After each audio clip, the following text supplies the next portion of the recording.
Jadi selama ini yang pernah mengenal, berarti wajar. Gimana rasanya Bang?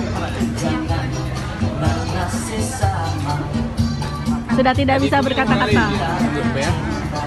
Jadi selama ini emang udah pernah tahu, pernah dengar tupai.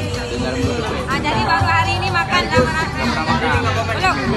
Baru hari ini. Nah, kira-kira bisa nggak jadi salah satu kuliner khas Aceh yang menggambarkan dari rasa mulut tupai ini?